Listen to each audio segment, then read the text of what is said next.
Sure, you can make money without using ChatGPT, but by doing that, you are missing out on some serious gains, and no doubt, you will be left behind.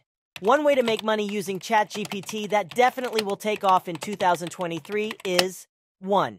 Video scripts. You could make informative YouTube videos by, for example, history, where you educate about different events that have happened. Or you could make how-to videos where you talk and instruct about how to do different things that people are needing help with. You could master this skill and sell it as a service on platforms like Fiverr or Upwork, where you either get paid by the work hour or by each project you complete. Another way to utilize this side hustle is to produce YouTube shorts or TikToks, where you go over random facts about a specific niche, or maybe do storytelling. Content creation incomes could come from sponsorships, affiliate links. You could sell your own products later, when you get a bigger following, or you could earn income from ad revenue. The average paid CPM, or cost per mil, from 1,000 views depends on the niche you have picked and which country you are from. Some high-paying niches are finance and investing, technology, health and fitness, and crypto. The highest-paying countries in 2023 are Germany, Australia, Canada, Norway, and so forth. Even though you, let's say, get paid $10 per 1,000 views, you still have to understand that YouTube will take half of that as a revenue share, so you will end up with a $5 RPM, or revenue per mil. 2. Learn and sell a valuable skill as a service. Investing time to learn a skill that people need, that could help them make more money or save their valuable time, is one of the best things you could do.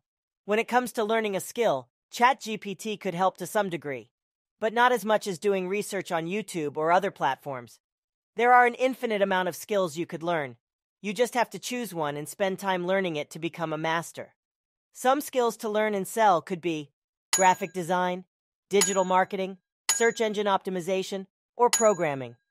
You do not need a degree to get a job as a developer, but you surely need a good understanding of what you are doing. 2 or more years of hard work and experience could secure you a job within this field, and trust me, they get paid well. Skill number 3, create an overview. You can use ChatGPT to keep track of your goals, budget, economy, projects, schedules, and so much more. You could even use the program to create a workout or diet plan to optimize your health. I use ChatGPT for exactly this on a daily basis. Whenever I need to schedule my day, I tell him everything that has to be done, and he will create timestamps and tell you how much time you should spend on each task to exploit the time as best as possible, while also considering different barriers that might come to play. If you want to stay productive during the day, you should definitely take advantage of this. Here's a bonus point. If you are lazy like me and need information quickly, you could summarize text using ChatGPT. Let's say if you do not want to read a book from start to finish to learn the useful information, you could just ask ChatGPT to summarize it and give you the most important information in bullet points. So all in all, ChatGPT is a useful tool to not do the job for you, but to help you be more efficient with your time and to improve the quality of your work. I have been kind enough to create a list of 20 high-quality ChatGPT prompts, which will make content creation easier for you. I put the link in the description if you want to check it out. Thanks for watching, and I hope you have a great rest of your day.